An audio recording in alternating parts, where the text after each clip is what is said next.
Hey, Jessica.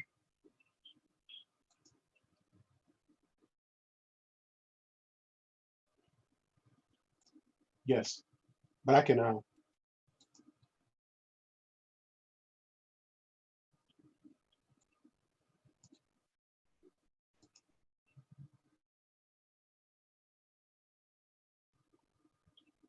Okay, resend it to him again.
Okay, we're running slightly late. We're just waiting on the vice chair. So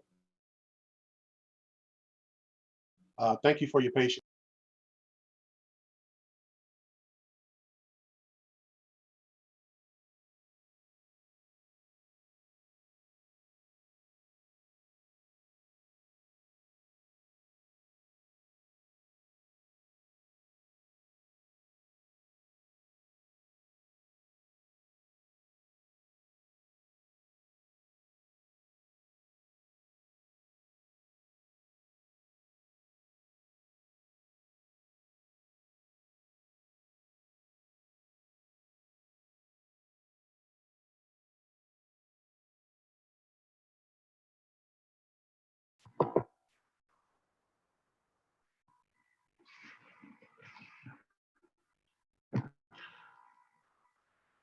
Hello, everyone.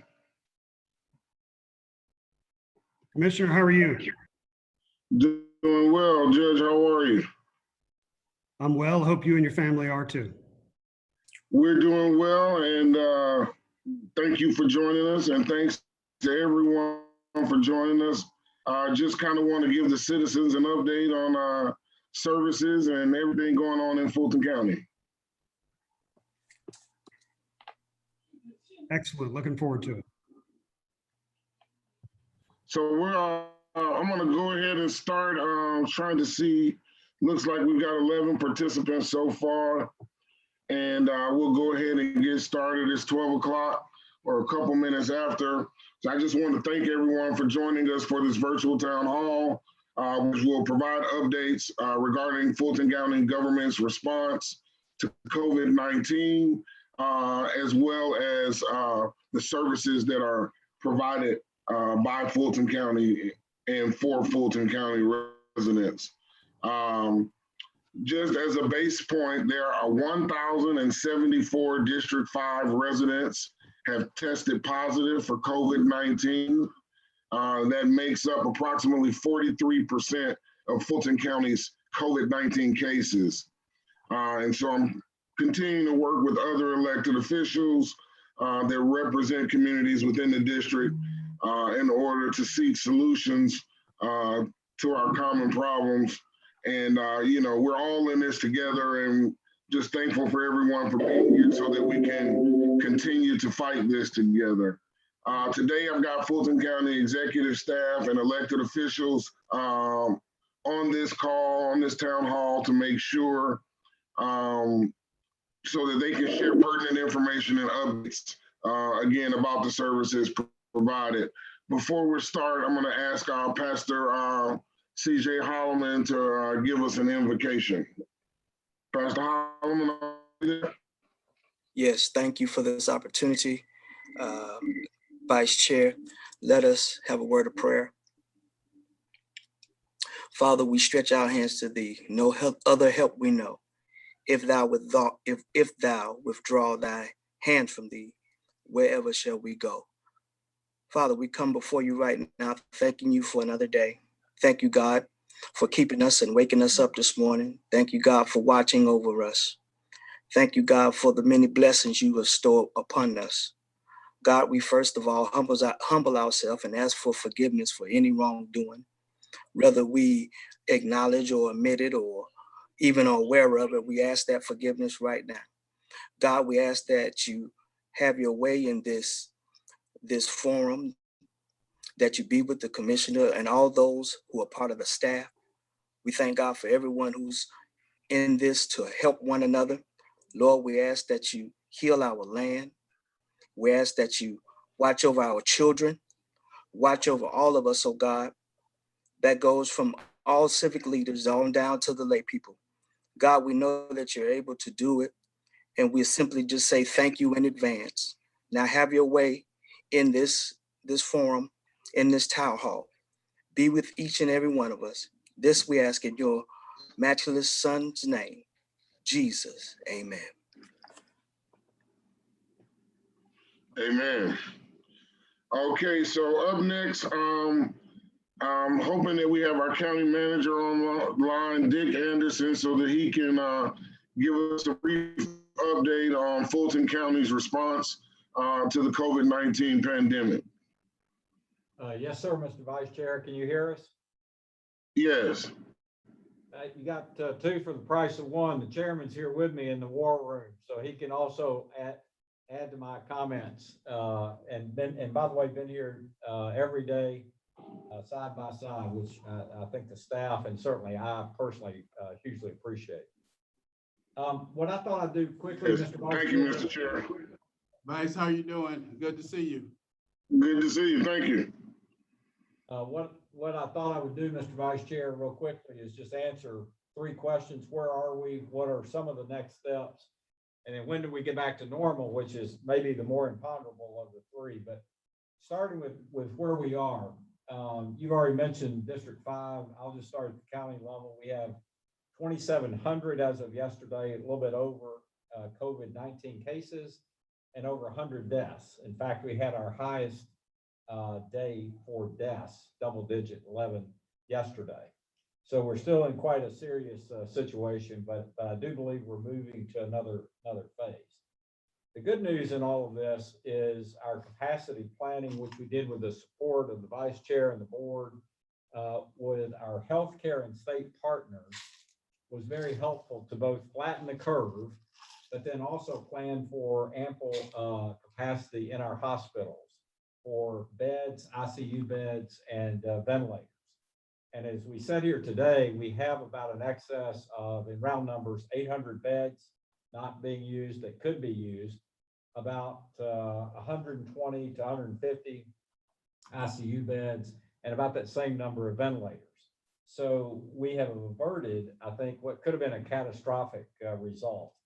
And one good indicator of that, while we had one of the worst days for deaths in Fulton County, we have revised our estimates down with a fairly sophisticated model that's used nationally from what was in the 400 to 430 range down to probably more likely in the 200 range. So I'm hopeful that that holds and we have truly saved that many lives as a consequence of this good plan. In addition to this planning, and Anna Roach, our Chief Operating Officer, will talk more about this on the agenda later, the board authorized $10 million for community support. So it's kind of do the long-term plan, but get out immediately and begin to address issues in the community. So you'll hear more about things that are around senior services, particularly food support, income insecurity, and even an innovative small business loan program, which was launched with both a $1.5 million allocation for the Board of Commissioners and then an equal $1.5 million allocation from the Development Authority of Fulton County. And that's been enormously responded to. And as we see some of the problems with the federal program, I think we can't underestimate the value of speed and getting out into the community and doing something. So we very much appreciate our board allowing us to do so.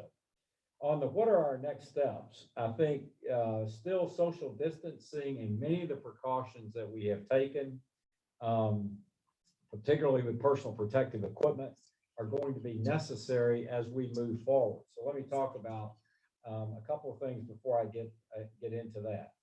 Number one, what our next step is right now is significantly expanded testing.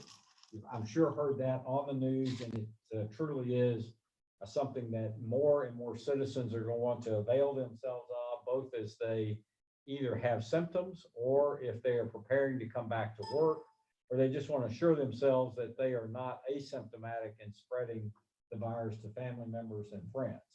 So we, this past week, have expanded the number of locations in Fulton County from 2 to 6, and are targeting out of those locations alone to test over 50,000 citizens in the month of May.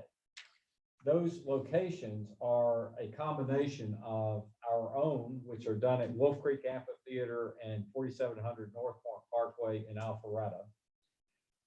National Guard locations, which are at Turner Field and Greenbrier Mall, and then 2 retail operators, CVS and Walgreens, which are done in the core of the city of Atlanta and then in Johns Creek. In addition to those, many hospitals are doing testing. So we're now beginning to develop a report, which I had the first look at yesterday, that's giving us more insight into the amount of testing that Grady, Piedmont, Emory are doing, which adds to a number that we thought we were at about 27,000 for last month. Now I think we're closer to 40,000 or so. So they are substantially testing more for patients that are already in their hospitals, where we are testing for folks well before they go to a hospital. So you should see more. And Mr. Vice Chair, one of the things that you challenged us to do was to think aggressively about marketing and public information.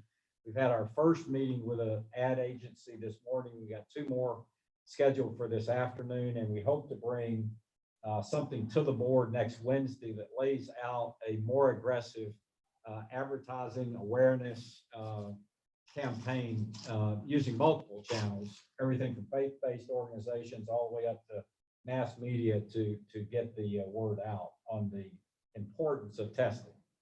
The other thing in the what are our next steps that we're doing also, Mr. Vice Chair, you've been very much a proponent and involved in protecting our jail population. We have narrowed a list of providers down to 2 or 3 that we're getting ready to make a decision on that will provide us isolation units at both of our primary jail facilities in Rice Street and in Union City.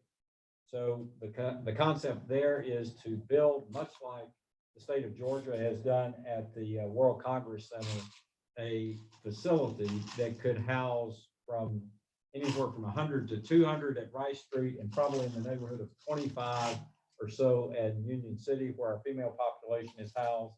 And the purpose of those would be for isolation of folks that have COVID-19, but yet are still in the jail population. Also, the good news is right now we only have 1 active case. We have about 7 to 8 under investigation in our jail, and a number who have been treated successfully and or released. So while we have not had an outbreak of significant proportions, we want to plan for the worst, as we say, and hope for the best. So we're most likely to, again, make a decision on that in the next few days. On the when do we get back to normal, what we're beginning to think about is a couple of things, and Anna Roach has been instrumental in putting this plan together, and we'll be sharing it with our Board of Commissioners next week. Is first of all, we are trying to follow the data that I mentioned in terms of new infection rates, death rates, and the like, to see is the virus abating in Fulton County before as a government, we move forward aggressively on reopening. And I think what you will see is rather than some aggressive moves, you will see more of a phased approach.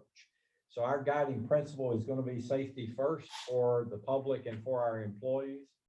And as we plan that, I think we will probably focus more on essential services. And I'm very pleased that two of our chief judges who have been real leaders in our efforts, Judge Kirk and Judge Brasher, can talk more specifically to this, but certainly the expansion of court services is probably first, as well as tax services. And then I think the second phase is more our libraries and perhaps behavioral health centers. We maintain in a digital format a lot of our library offerings, as well as in a digital format and on a very limited basis, behavioral health. So we'll look closely again, which will probably again be more limited locations, limited hours than what we would have been if we were fully open. And then last will be senior centers and arts centers. I do not see that we will have a perspective on reopening those anytime soon.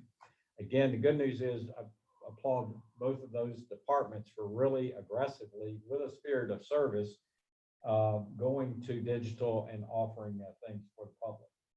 And then last, what gates all of this, and we're doing detailed planning right now, Mr. Vice Chair, on having the proper amount of protective equipment, both for employees as well as enhancements to our buildings like shields and the like, to ensure that when we do open, we will be able to open safely. So we're thinking through all those options. One I didn't mention was temperature screening at every entrance. So all of that, if you can imagine it, we took a look at some of this the other yesterday, are in such volumes like 90,000 face masks and 2,700 gallons of a hand sanitizer. So any of us that have tried to find Purell on the shelf can know that that's not an easy order to fulfill. So I think that is going to gate how fast and in how many locations we're able to achieve a back to normal stance. So, Mr. Vice Chair, that's our report in terms of where we are.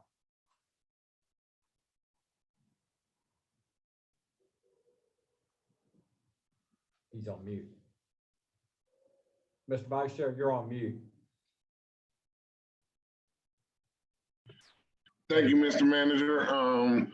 Great report, and thanks to you and your team for all your hard work and dedication throughout this process. Looks like we've got Anna Roach coming up next to talk about community service and funding. Thank you, Mr. Vice Chairman, for the opportunity to address constituents of District 5.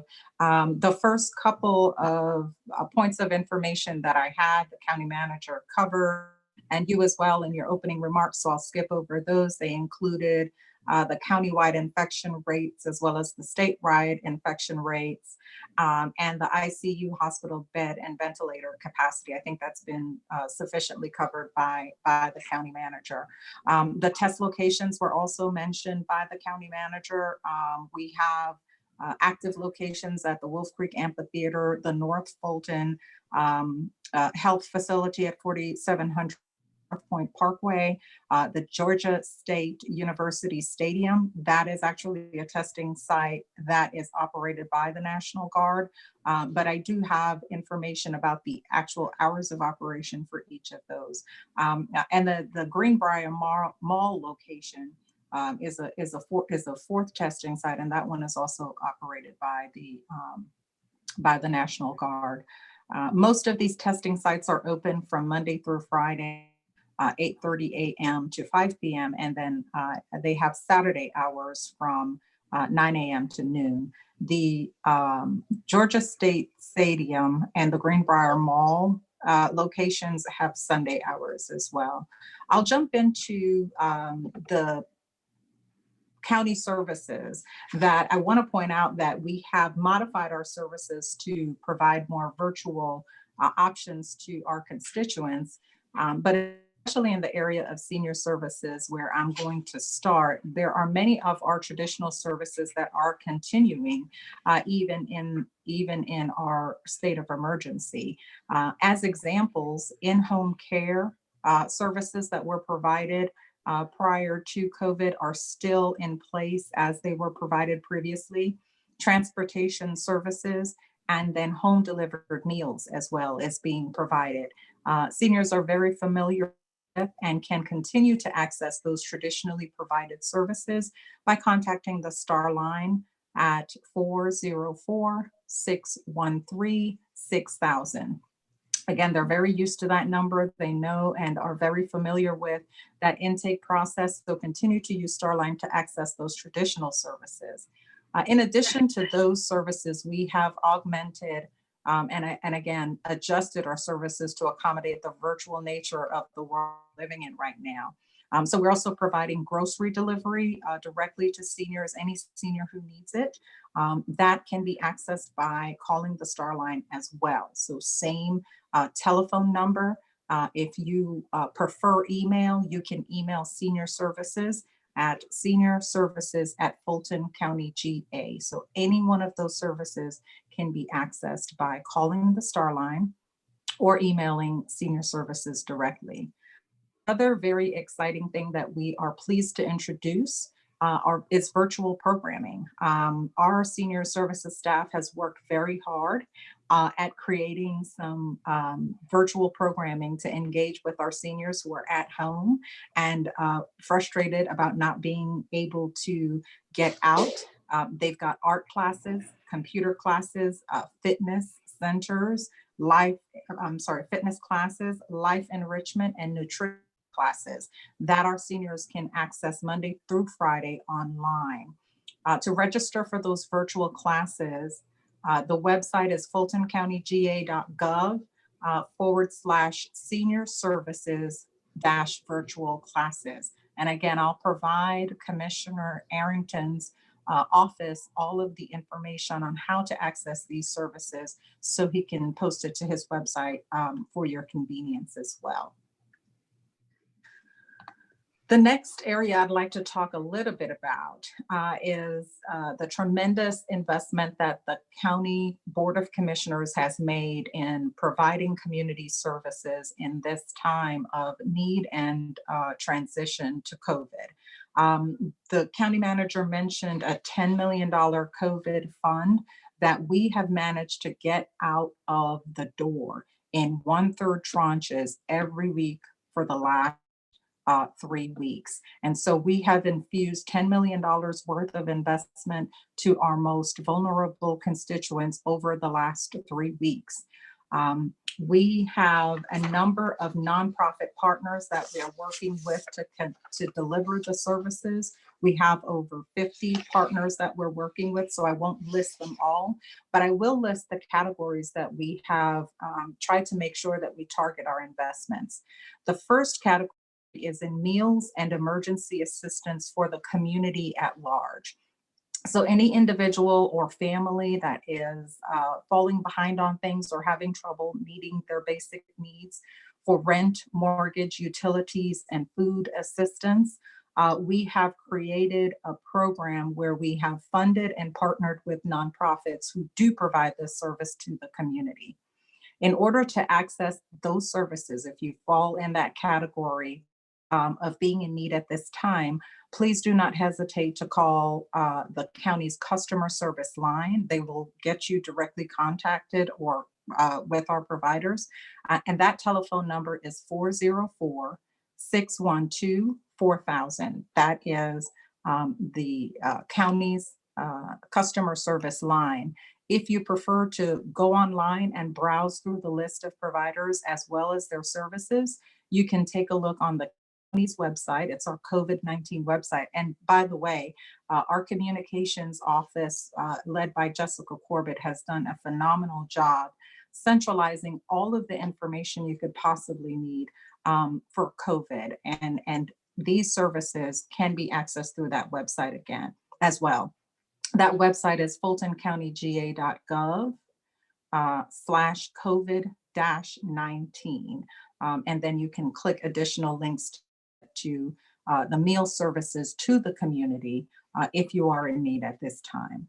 The second category that we have targeted our funding into is meals and emergency assistance for seniors in particular.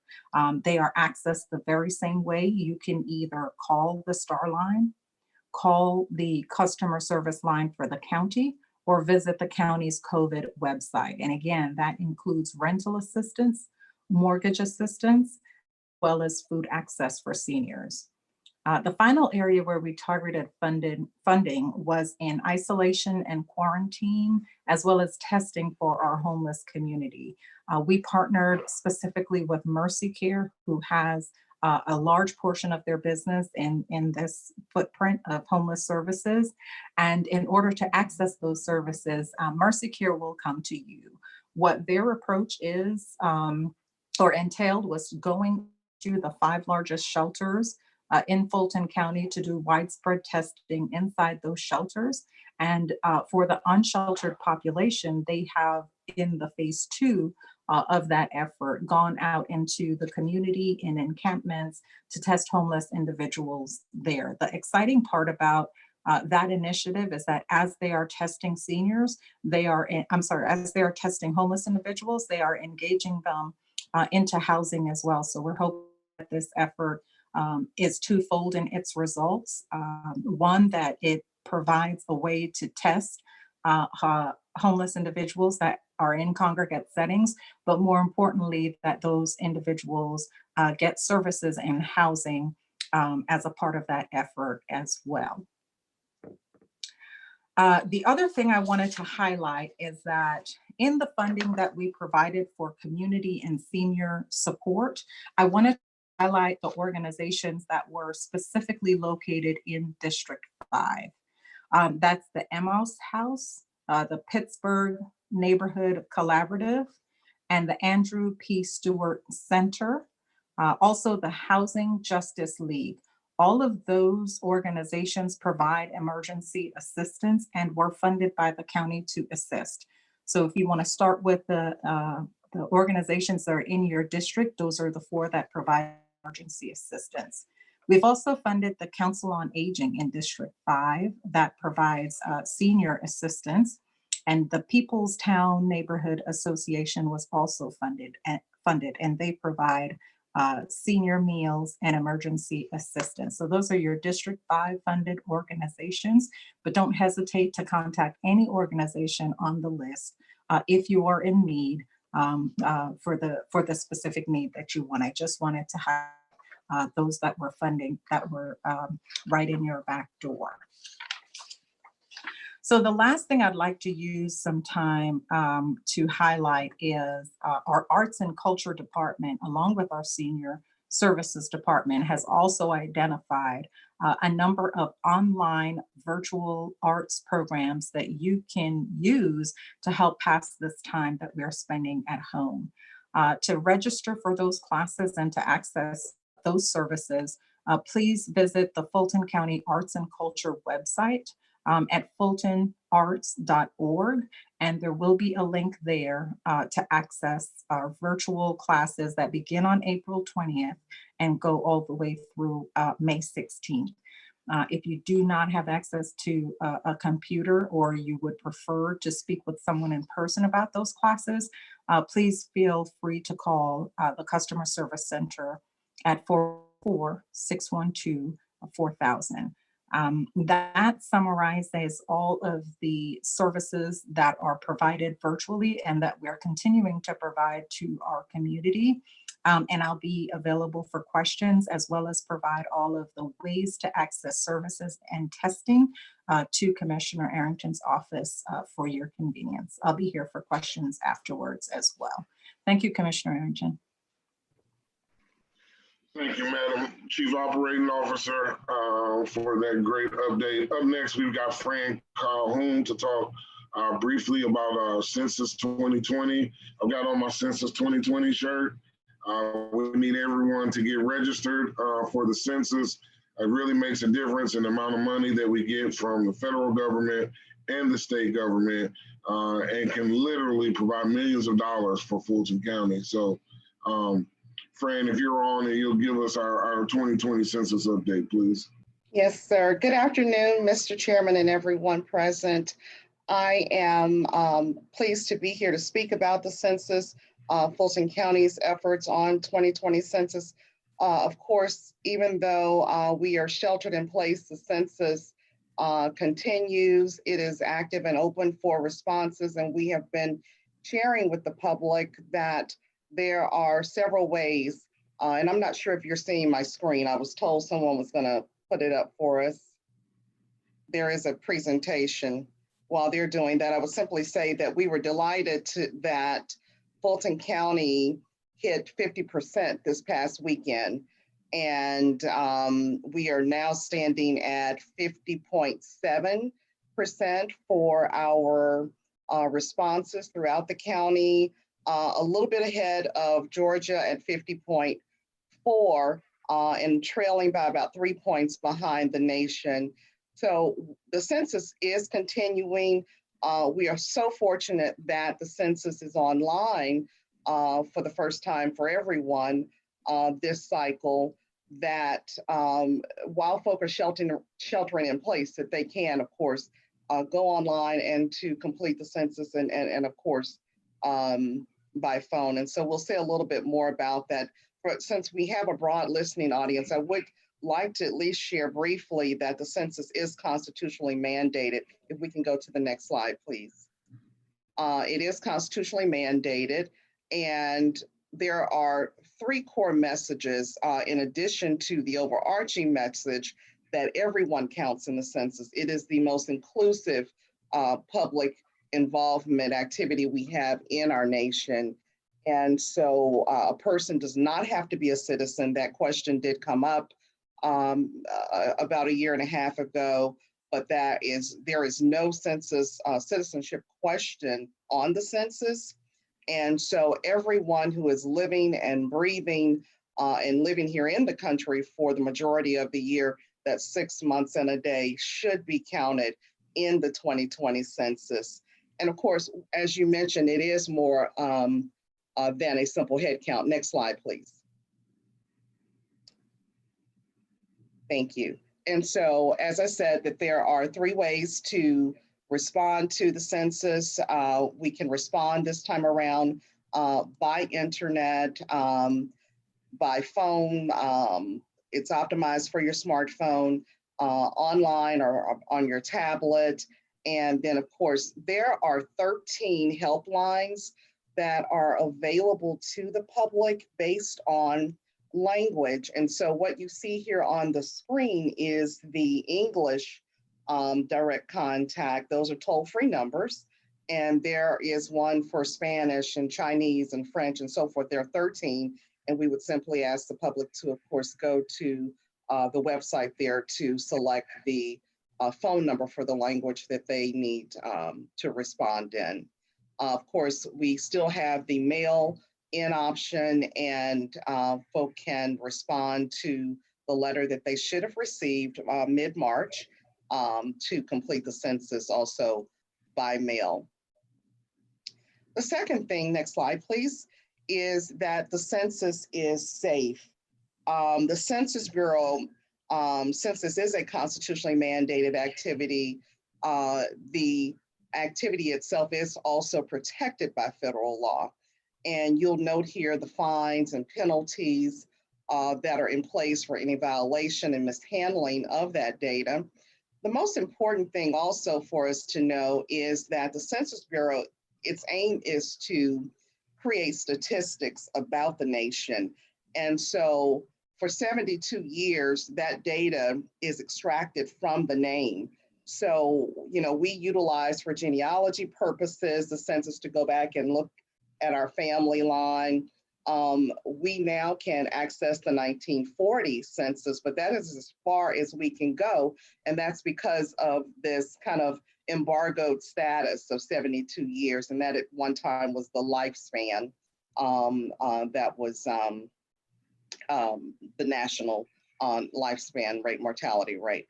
So in any case, we are also indicated or have heard from the federal government that the online submissions are encrypted. And so once you push send, that information does go into a special encrypted code. And of course, again, is separated for processing. So what they're looking for is really the what and not so much the who. Next slide, please. Now, what I wanted to do was just to add a quick message about scams. We have seen that there have been persons out there trying to take advantage of the census activity around the nation. It started with some of the recruiting efforts. We're now seeing emails that are going out and phone calls that are going out to the public about the census. The Census Bureau is not calling anyone. They are not emailing anyone. The key thing to remember also is that the Census Bureau will never ask you personal financial data, nor will they ask you about your political affiliation. This is a nonpartisan activity that is a purely statistical exercise. Next slide, please. And the third thing that is a part of that core message is that the census is important. As Vice Chair Arrington mentioned, there are billions that come to our state because of our population count in the census. It has been noted that about $2,300 in annual federal funding will come to Georgia for every person who is counted in the 2020 census. Of course, you also note on the screen fair representation in the House of Representatives and all of our levels of government, as well as the data that both the public and the private sector depend upon for planning purposes. We know that on the public side, for school systems, it's how they determine how many schools they need to build. On the private side, it determines where, of course, they want to develop business and the feasibility studies that are developed to rely on that data, as well as, of course, in emergency planning, something, of course, that we oversee for our county. Next slide, please. Here I wanted to just outline where we are in terms of the billions that have come into the state. In addition to the revenues that we collect internally to the state, the federal government sends an annual allotment. We hit the $23 billion mark in fiscal year 2016. It has been estimated that we will surpass the $30 billion mark if we can get a complete count. Now that dollar amount is for 55 federal programs. There are about 325 programs that the federal government funds based on census data. That number that you see, as I put in parentheses, that's despite the undercounts that we experienced in the 2010 census. And so as we look to fully address all of the needs and services in the county that we have, we certainly want to make sure that we have a complete count to do that. All right. Just wanted to show a map here of some of those undercounts. I won't go into detail, but you'll see that the darkest numbers are where you have the largest undercounts, and that's where we need to really continue our outreach in the county to residents to ensure that they are counted. Next slide, please. These are some of the activities that have been taking place. Of course, beginning March 16th, we had to go from in-person events to digital events. And so you'll see some of what Fulton County has done in the way of paid media, hard mailings, as well as some digital events such as these Zoom sessions. Next slide, please. And here is just a slide to wrap up to say how our community members can participate. We are imploring every organization, church, community, and civic league to please mention the census in your newsletter. They can come to our site at fultoncountyga.gov/2020 census. to get those tools and resources that they can cut and paste for their members throughout the community. And so, Commissioner and Vice Chair Arrington, we appreciate the opportunity to just share a quick update about what's going on with the census. Thank you, friend. Census is very important, so everyone please spread the word and please get it done.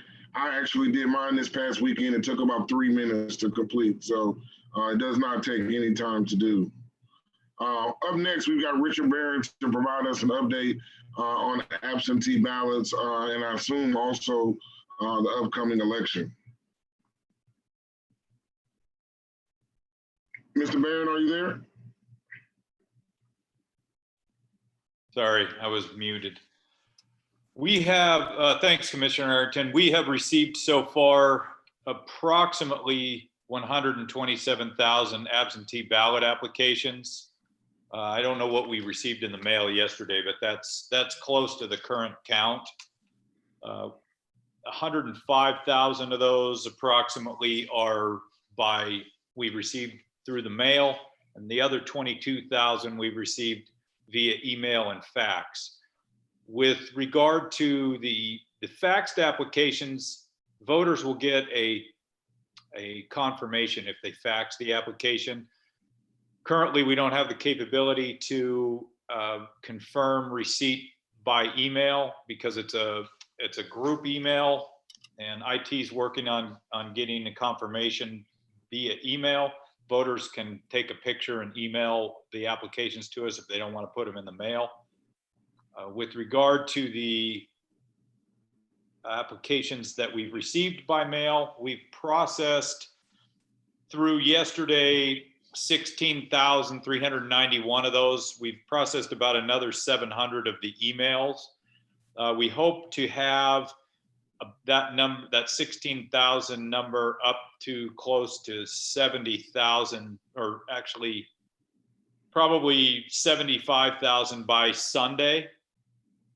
And those, once we enter those applications, they are then transmitted to the state, who then uses their third-party vendor located in Arizona to mail out those ballots.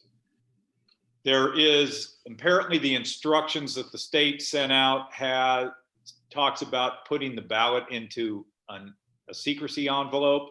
What was included is a sleeve.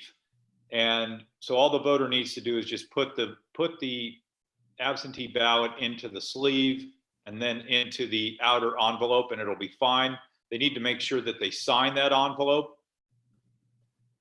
We've rejected so far 392 absentee ballot applications. There are two reasons we reject absentee ballot applications. One is that the voter fails to sign the application, and the other is that they fail to choose a party. If they fail to choose a party, we will contact them by phone and get it verbally from them. If they send in an application without a signature, we mail that back to them so that they can sign it and get it back to us. We are going to have 20 ballot box drop locations around the county. We've chosen the locations. The PO went out to order those 20 ballot boxes, and then we've worked with IT to get those installed, or IT and Dream to get those installed and get cameras, because we have to have 24-hour surveillance on those boxes. And GIS is going to put an application out on the website so that voters can figure out or find the nearest drop box location to them.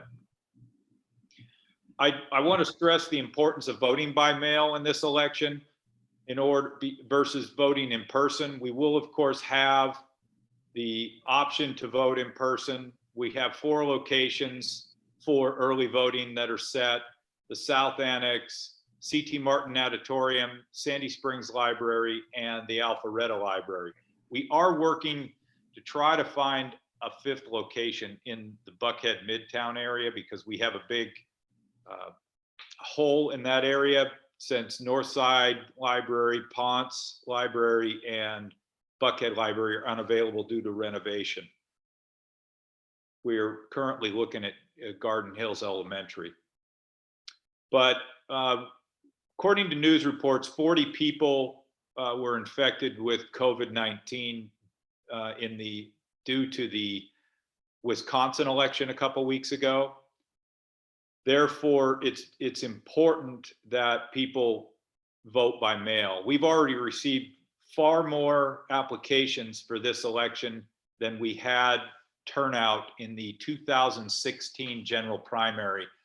Once we hit that 106,000 application mark, that equaled the turnout for the 2016 general primary. So if all the people return their ballots that have asked for them, our turnout for this election is going to far exceed 2016's general primary.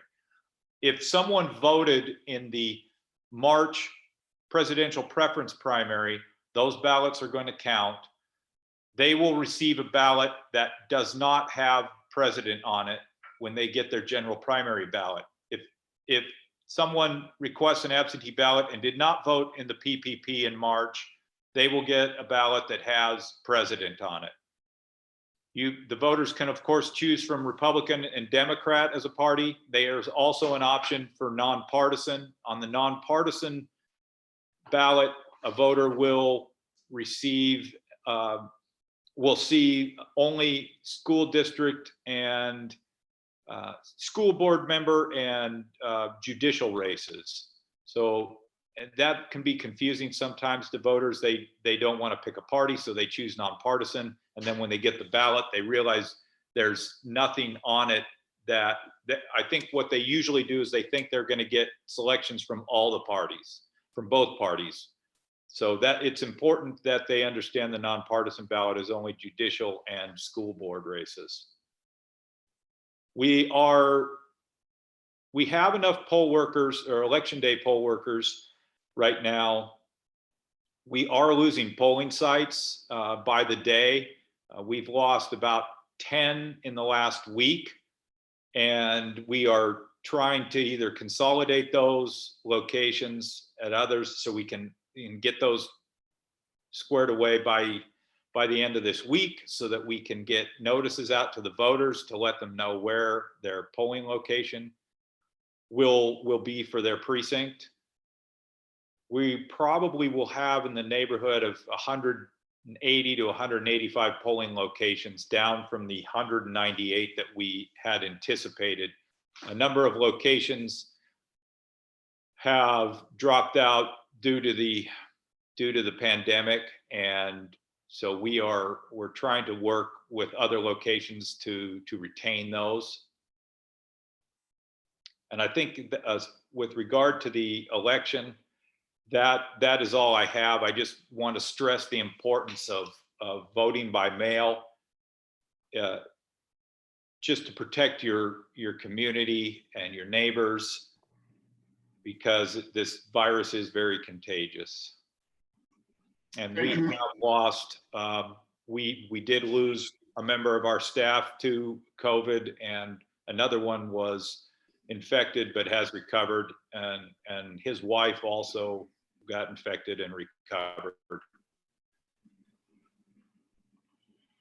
Well, thank you, Mr. Barron, for that update. Certainly glad to hear about the recovery of the employee and his wife, and sorry to hear about the loss of the employee. What is the deadline for return of the applications for absentee ballots? Oh, that's a good question. June 5th is the last day that you can apply for an absentee ballot. My suggestion is to do it much sooner than June 5th, of course, because if you mail it in on the 15th or send it to us, it is going to be difficult for us to get that ballot. The third-party vendor that the state is using mails the ballots, and they're mailing them from Arizona.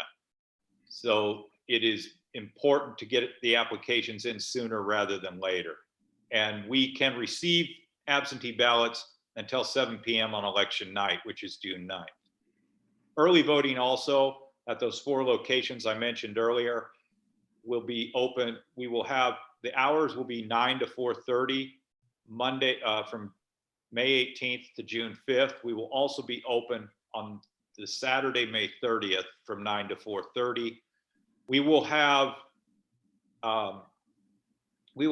sneeze guards up. We will also have, all the poll workers will be wearing masks and face shields, gloves. We will also have sanitizer for the voters.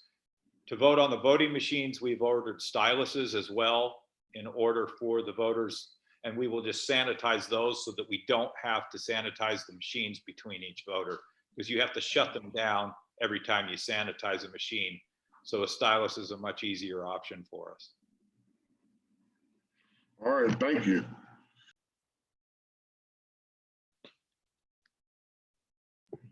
Thank you again, Mr. Barron. Up next, we've got our Chief Judge of the Fulton County Superior Court, Judge Brasher. I know I've been getting questions, parents that won't allow custody because, or visitation because they say they're sheltering in. What advice do you have for, I guess, litigants in the court system as we go through this continued judicial emergency? Thank you, Commissioner Arrington, for the invitation to join in this virtual town hall today. My hope is that all who hear this are healthy and safe, and that the same is true for your families and your loved ones. As you said, my name is Chris Brasher, and I'm the Chief Judge of the Superior Court here in Fulton County.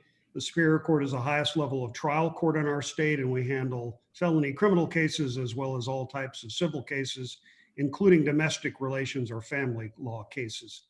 And family law cases make up about 1/3 of our total caseload. Let me begin by assuring you that your court system is open and functioning even through the COVID-19 pandemic. Despite the state of emergency, all judges, clerks, sheriff's deputies, and other members of our courthouse staff are working either at the courthouse or remotely to keep the important matters that come before us moving. This is your courthouse, and you deserve to know that it continues to operate to serve our citizens. We're handling many cases and hearings using the technology just like what we're using here today to continue operating. I wanted to take a moment to address two important issues related to family law cases. The first is, as you mentioned, Commissioner Arrington, it's important to let you know that none of the orders issued by officials on the state, county, or local level limit or suspend the requirement to follow court orders, including child custody orders. Also, the governor has made it clear that none of these emergency orders can be used as a defense for not following a court order.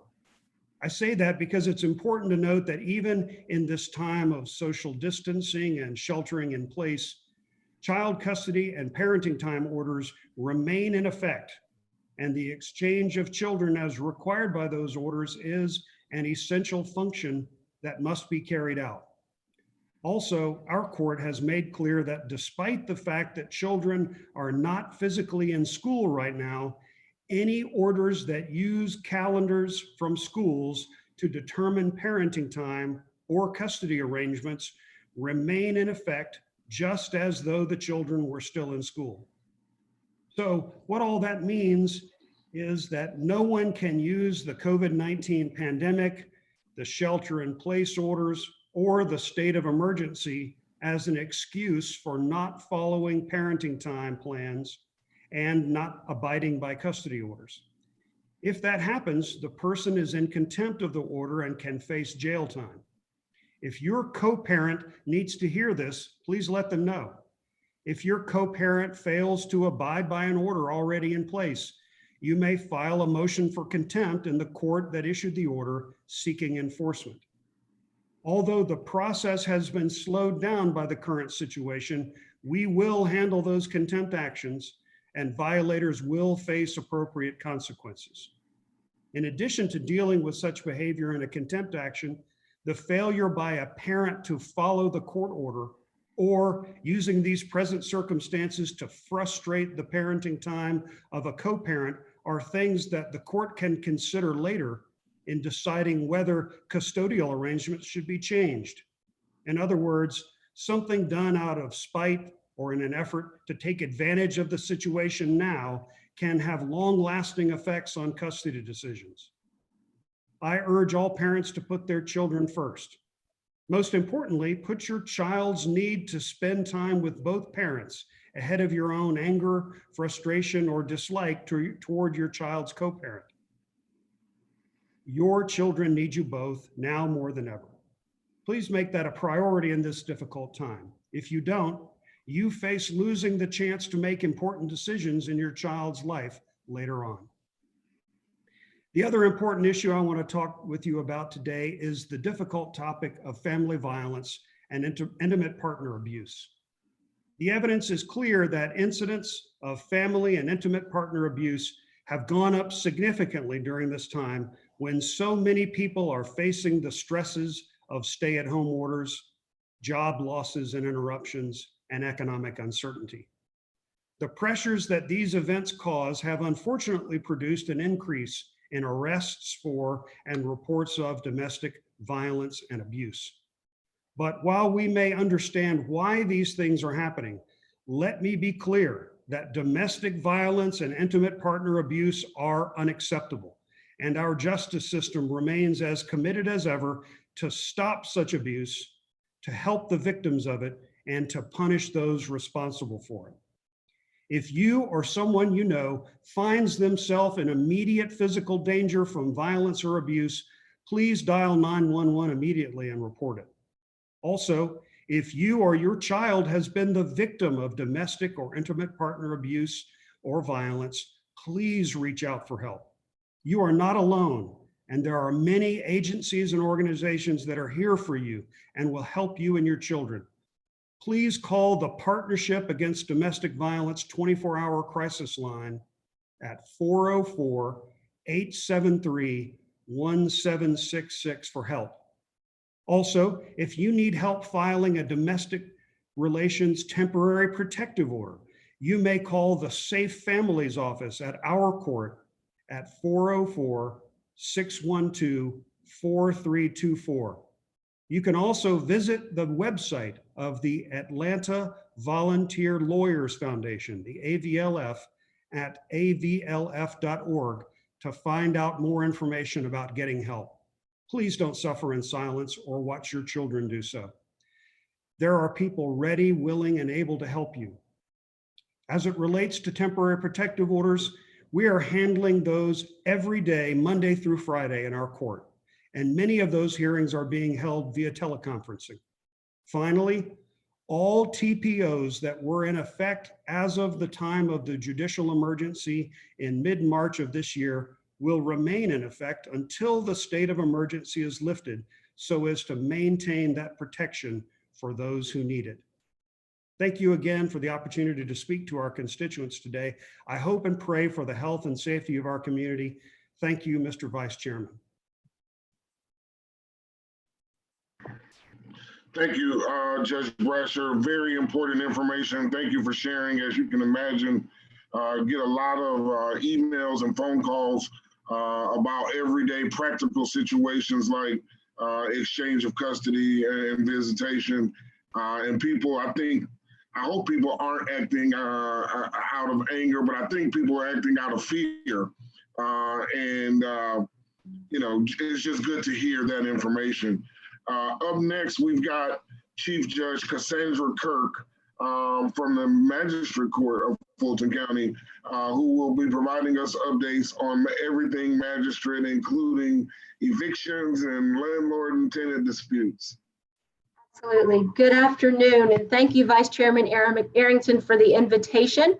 As the Magistrate Court mission is to engage, inform, and empower our community, it's my honor to be with you all today as your Chief Magistrate Judge to bring you an update about Magistrate Court. I do have a brief presentation I am sharing now. I need to make sure that you all can see my screen. I wanted to make sure that I explained to the District 5 residents, take this opportunity to connect you all to the Magistrate Court, and as well as to discuss some of the impact of this pandemic on our court system. As you all know, the Magistrate Court is a fast-moving court. It is a busy court. Last year, we handled over 82,000 cases, resulting in $9.1 million as pass-through funds coming into the county. Our jurisdiction is search and arrest warrants, 24 hours a day, 7 days a week, 365 days a year. We handle our landlord-tenant calendar, which is the dispossessory calendar. We also handle small claims calendars, which is cases of $15,000 of less in damages, first appearance hearings for felonies as well as misdemeanors, warrant applications, abandoned motor vehicles, and many more calendars. I have up there our graduation rate for our misdemeanor mental health court, because during this period of time, it's important for us to remember that there are people we are serving that have mental health concerns that are still involved with the courts, and our misdemeanor mental health court compliance calendar is still running, even though our misdemeanor mental health court jail calendar is not running. As you all know, from March 14th until May 14th, we are currently under the statewide judicial emergency that was issued by Chief Justice Melton. As a result of that, there are several calendars that we are not handling. It would be easier for me to tell you what we are doing than what we are not doing. What we are doing is we are continuing those constitutionally required services. And so that is our electronic warrant service. We are continuing first appearance 6 days a week. First appearance is now for misdemeanors at 10 o'clock, for felonies at 1 o'clock. Those calendars are actually being handled by Zoom. And then we are also assisting with felony bond hearings on the non-complex calendar. I believe Judge Brasher is actually doing complex bond hearings. The felony bond hearings are happening 3 days a week. That is Monday, Wednesday, and Friday. And that is also through a Zoom hearing. I want to make sure that people realize that while most of our civil calendars, actually I say most, all of our civil calendars are shut down, we are not handling landlord-tenant matters. We are not handling small claims matters. We are not handling garnishment.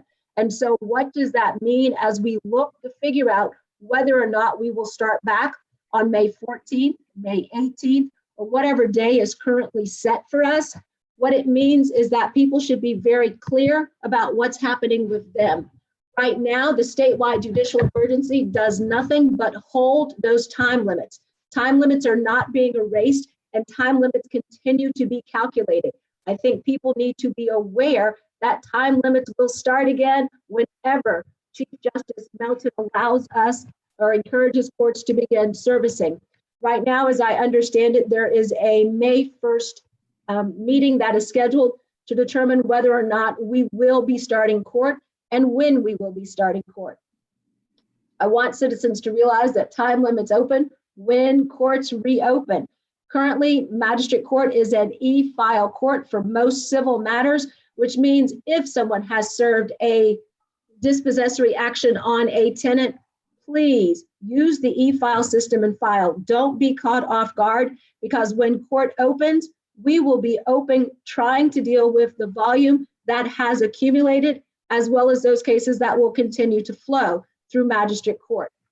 For tenants, I want them to be aware of several protections that may be available to them, or several options that may be available to them.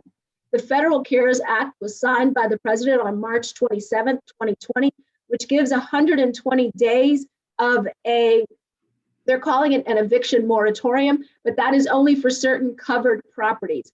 In order to determine if a landlord fits within those properties, I would encourage citizens to go to the Atlanta Volunteer Lawyers Foundation, the Atlanta Legal Aid, as well as the Housing Court Assistance Center, which is actually housed over in Magistrate Court. So there are resources available for, and I say citizens, it is for all residents of the state to be able to use that. We are aware during this period of judicial emergency that landlords are stepping up and increasing what it is they are doing in terms of self-helps. To those landlords, self-help evictions are illegal. That has not changed. The law is very clear. Extrajudicial evictions cannot occur. To those citizens being evicted, be aware that a crime is being committed. I would encourage you to call local law enforcement. I'm not giving you legal advice, but law enforcement has the tools. with various charges to be able to help you maintain yourself.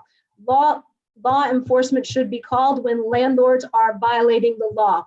I have heard that there are several residents who are concerned because they have immigration status that also causes them not to want to protect themselves during this period of time. Please reach out to Atlanta Legal Aid. Those attorneys are prepared and ready to help you with these situations.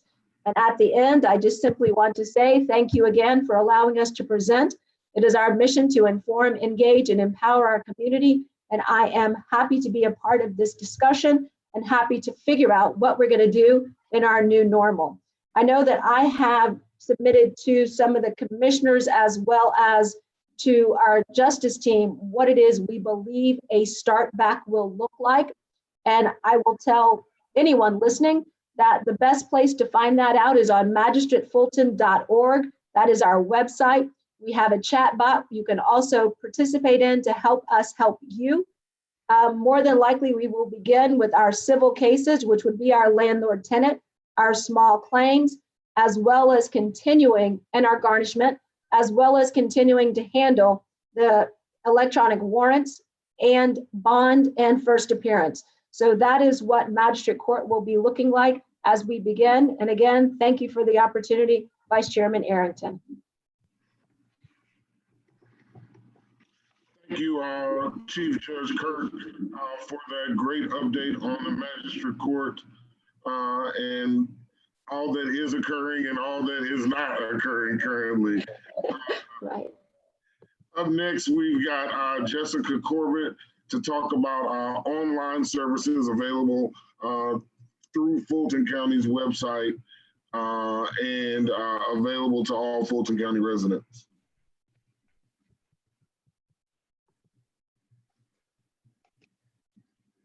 Jessica, are you there?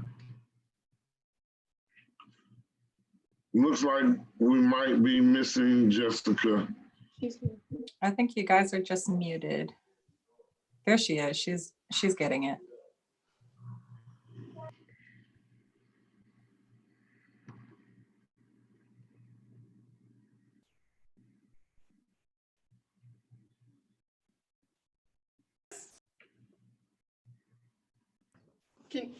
Okay, can you hear us now? Yes, awesome. We had a small technical difficulty. Well, good afternoon, everyone, and thank you so much. I was going to try to share my screen. I'm not sure that I am able to do that, but wanted to be able to show everyone, several of the panelists have mentioned the Fulton County website and our online services. So I think for us, the message is that while Fulton County buildings are closed to the public, Fulton County is very much open for business and serving people every day, although in a modified way. The blessing of this pandemic is really that we have been able to adopt technology and tools to serve people much faster than we would have in a normal environment. So I think that's something that as difficult as this has been for everyone, for our families and for the people of Fulton County, we have found new ways to adapt and provide services. So the Fulton County website is fultoncountyga.gov. And as you can see, we have kind of transformed the homepage into a hub of information about Fulton County, about COVID-19 and about resources to help people. So this first red banner at the very top of the page highlights the services that are available to people in the midst of pandemic. Many of them are still available online, and this is a place to find out what those modifications are. The green banner is highlighting the town hall, which we are participating in right now. And then on the blue banner, you see information about testing sites. So testing has expanded, as the county manager and the COO mentioned earlier. Testing is much more available than it was at the beginning of the pandemic, as test kits have become more accessible to us and as more partners are doing testing. So we encourage anyone who is eligible for testing, who is symptomatic or in one of the risk groups, to take advantage of that service. It is free. They do have to go through a screening process, but we encourage them to take advantage of that. Here at the top of the page, we have our coronavirus page, because I think we would agree that this is a crisis that is affecting us all. And what we've done here, sir, is create a hub of information. So residents can come to this page, they can see what is the data, what are the data trends in terms of cases, and where we are with the pandemic itself. But below that, we have many online resources. So testing sites, a location to get information about food and meals. We have a lot of FGTV programming, online services that are available, and videos and things of that nature. I also wanted to, again, call attention to some of the departments that have adapted their programming to serve constituents in an online environment. So Judge Brasher and Judge Kirk talked about the amazing transformation that has occurred in the justice system, which is allowing those constitutionally mandated services to continue even in the midst of a pandemic. So that's one example, a really important and large example of a modified service in the midst of this, epidemic. And so as constituents, as defendants or individuals involved in the justice system have a hearing, they may find it is conducted in a new way. Another example that the COO highlighted earlier is about our senior services department. And so there is a lot of myth. It's true that some seniors are not comfortable with technology or not familiar with technology, but many, many, many people are comfortable with technology. And so they're offering a really robust series of classes through Zoom and through video conferencing, everything from jewelry making to fitness and things of that nature. So it's very exciting, and they've done a really great job with that. Another example is our Department of Behavioral Health. So they have modified some of their programming. They have served thousands of clients during this time, and they are offering Facebook chats or YouTube chats where they highlight some of the topics that are relevant, especially with the stress that people are going through. Judge Brasher mentioned the stress and the impact that is having. I think all of us have probably experienced that or have known people who are going through depression, anxiety, and really having a hard time coping. So those are one way of kind of doing some outreach in a digital space. And then the last one I would highlight is our arts department, which is doing some great work around connecting artists and connecting people with art through technology. The library is another fantastic example. They have, you can get a library book online. You can check out digital materials. You can watch a daily Facebook story time. So I'm really proud, as a longtime Fulton County employee, I'm very proud of the way that our departments have responded and are continuing to try to serve our residents in this difficult time. Would encourage anyone to go to our website to learn not only about those services. Going back to Mr. Barron's comments, there is a lot happening with elections. We would encourage voters to come to the site and get information about those services as well. But thank you, Commissioner Arrington, for the opportunity, and thank you to everyone for the great information shared today. Thank you, Ms. Corbett, for that update and for your continued work throughout this COVID-19 crisis. Up next, we have Ms. Regina Waller, who maybe will share public comments with us. and/or questions. Good afternoon. Currently, we have 3 attendees, and I will introduce each to see if there are any public comments from those ladies that are here. Ms. Cecilia Jeffries, is there a question or a comment that you have for the vice chair or the panel?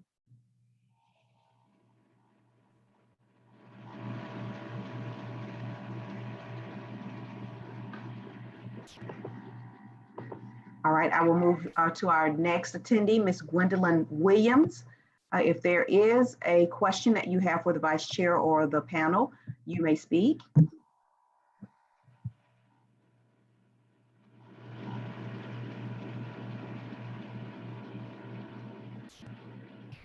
And then our final attendee, Ms. Jean Fashina. If you have a question for the vice chair or the panel, we have unmuted you. Hi, my question is, what relief is being offered for landlords who just have one property and we depend upon that rent money for our income as well? I've been furloughed from my job and I don't have a renter because of the COVID-19 thing. But I don't see where any relief is being offered for us. There's relief being offered for renters, but nothing for a single property landlord.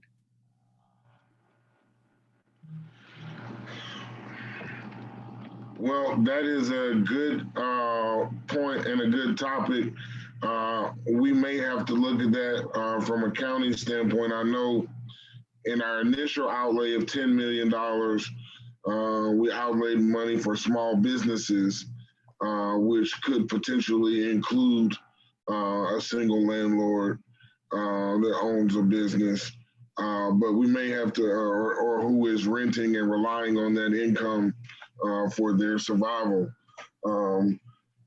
We are right now, I think we are scheduled to receive about $105 million from the federal government for COVID-19 response. I think we are budgeting currently about $48 million from this year's budget to be spent on COVID-19, and that's just current numbers. So perhaps we may be able to look at doing something for some type of landlord relief pool or fund. I don't know if Judge Kirk or if our county manager may have any ideas on that, but it looks like we may be missing them. So I'll make sure. Okay. So I'm sorry, it's Judge Kirk. I am here. Ms. Fashina, if you would look at the Georgia CARES Act, I'm sorry, the Federal CARES Act, there are some protections for landlords who have federally backed mortgages. So if you fall into that category, there may be some protections that are available. The question is going to be figuring out what law is going to be able to help you. I would tell you to start with Atlanta Volunteer Lawyers, although their focus is really tenant focused, as is the same for Atlanta Legal Aid. But at least that is a group that has been actively looking at this issue in terms of which tenants and which landlords will qualify. And Mr. County Manager, I don't know if you have any ideas about that, but maybe the board will consider looking at some additional monies for small businesses. Her question in particular, Mr. Manager, was what relief is available for landlords. She sees relief that's available for tenants, but she has one property and relies on that for her income. Yes, sir. I did hear that question when I stepped out, and I think that would be something that the board would have to consider as a new program, because we don't have it other than what Judge Kirk just said. I'm not aware of any. But perhaps even if we do a second round of funding for small businesses, maybe we could expand it to include businesses that I guess is more like a DBA probably. She probably doesn't have a company set up, but she is actually conducting a business. Yes, sir.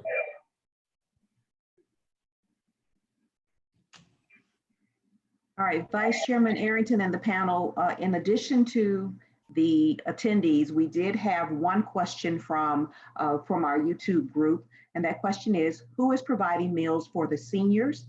How can I get the services for those at my church?